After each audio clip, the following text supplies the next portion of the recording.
宜安林美院20号下午，伫个新城里长王安国的陪同，会同市府水利甲体育处前往竹溪儿童公园来会勘。会中议员表示，因为当地里长透过里长汇报，到处来反映，希望会用个将竹溪整治的水引来公园作为树木花草的压灌，互水资源的效益会用个达到最大化。竹溪整治以后都进水，水质干净了，但是我们长期看到，它还是流到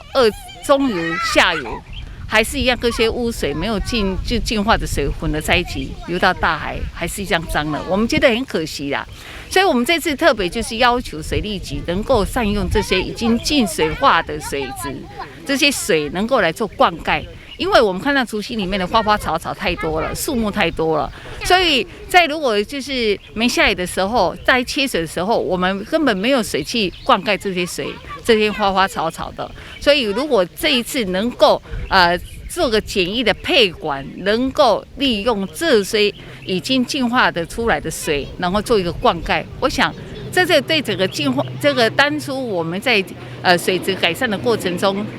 应该是有相当大的一个意义啦。就因为我们水源也有，但是因为它确实在下，它那个除草我们也去看，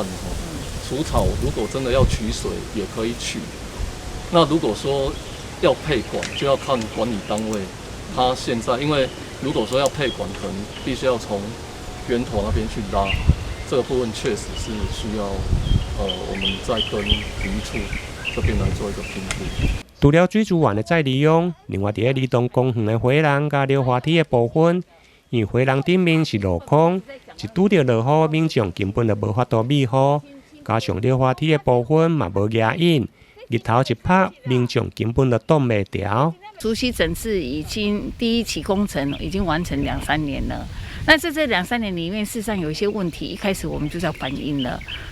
不过陆续2-3年来以后，有些已经改善了，包括亲子公厕也已经完成了，但是有一些还是没有处理，就是包括我们就是特色游戏场的一个就是遮阴的部分没有处理。第二就是遮雨的，下雨的时候，在就是走廊这个部分的遮雨也没有处理那所以我们今天再一次的回到这个现场，我们要求相关单位一定务必要赶快去完成它。对此，市府体育处回应，回廊的部分会先找一组来做顶面的野火部分，溜滑梯则是会甲工务局来讨论做适当的遮阳。